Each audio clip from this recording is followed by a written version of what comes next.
So yeah, my breaker was tripped. So last little bit I'll show you of this, and it works. So it's on the lock. Like I said, you drop it. I mean, it's on the lock. It's not going to go any further. And then this is an important part that I forgot to show you. This is the lock release. So it's currently sitting on the lock, so you're not going to get it lifted. There's the base of the unit, actually. And so you can see why it kind of wobbles a little bit. It's just, I guess it's not designed to be solid. It's just like pegged in there or something. And if I can show you, that's the underside of the unit for what it's worth.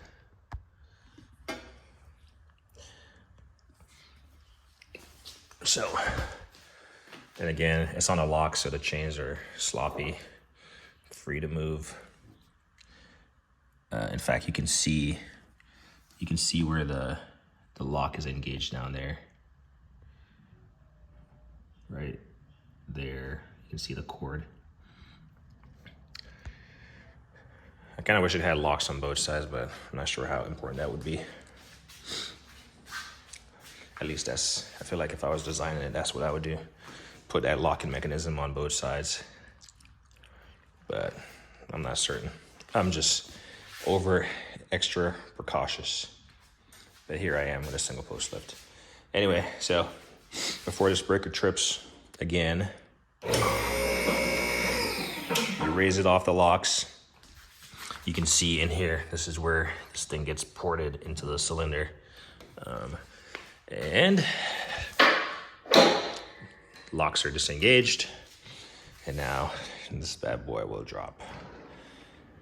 Obviously with a car on it, it will go down a little faster, obviously with the weight, but yeah. Until it's all the way down. And basically at that point, it's basically resting on the ground. Obviously I don't think driving over it here creates any type of stress on it. But yeah, that's it. It's on the ground. You always want to make sure the locks are engaged. You want to raise it, and then you want to lower it onto the locks. You never want to ever get under anything hydraulic, just supported by hydraulic pressure. So I'll go torque this stuff, and I think I might try to swap out that breaker. It's original to the box. I can tell they're all original, so maybe it's just like, maybe the breaker is weak, or maybe the breaker is actually doing its job. Who knows?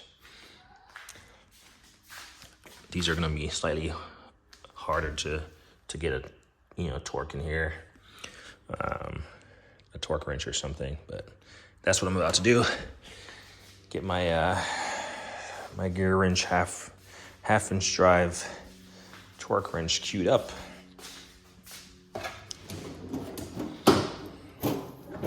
And I guess I could keep the video rolling. Why not, huh?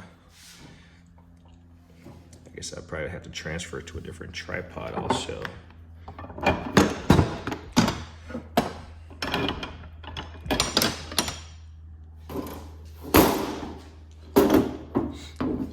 We'll use this work platform for now.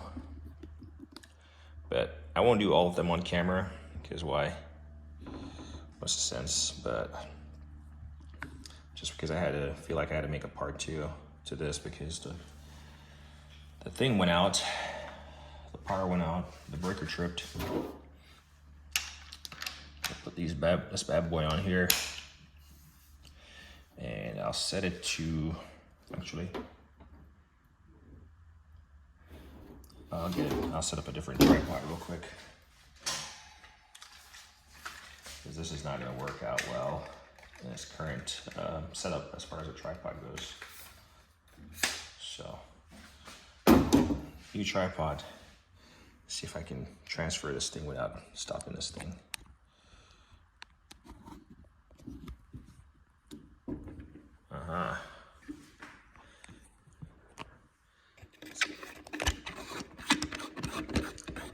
You know how it is with me. I'm always doing stuff on the fly.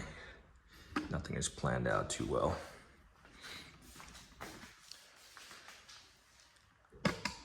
So we'll see if that's adequate, but I'll try to torque the 3 at the top.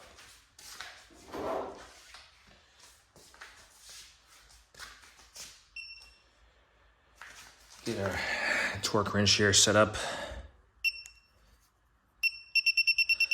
Like I said, this thing does not have any specific torque value and in the books or from the manufacturer.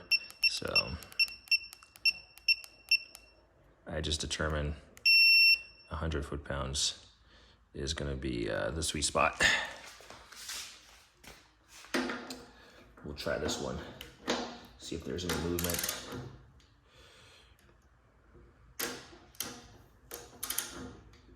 Come on, buddy.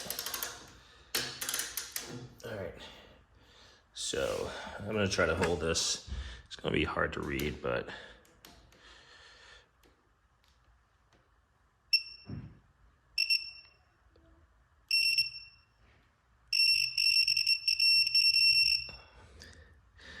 $103.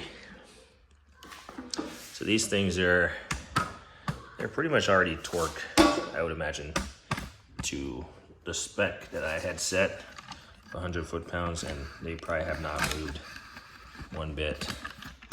So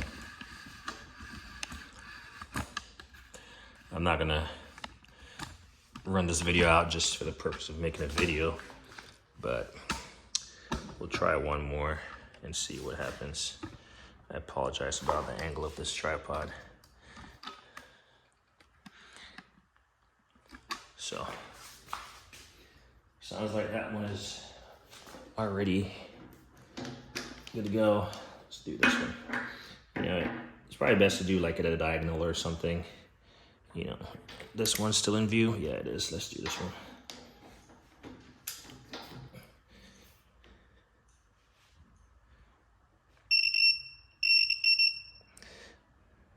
$100 foot-pounds.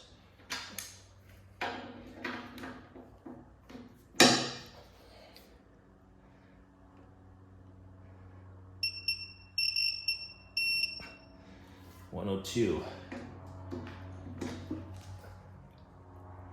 And this is where I'm gonna keep. I'm gonna lose track of where I'm at. So yeah, there's no reasons for these things to be backed out. I'm just, you know, I don't usually follow any type of maintenance schedules on stuff I have. But I did tell myself when I got this thing that I would come back and I would double check that these things are torqued. And aren't like backing out or anything. So that's why I'm doing it right now. I'm not trying to put any excessive torques on the bolt.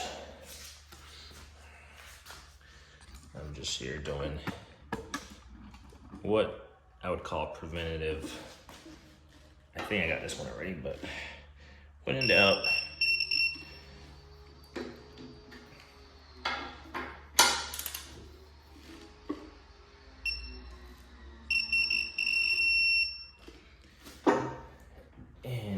so yeah, I'm gonna go finish the rest of them around the base of the unit, and it's gonna be that. As we always say, like on a editing.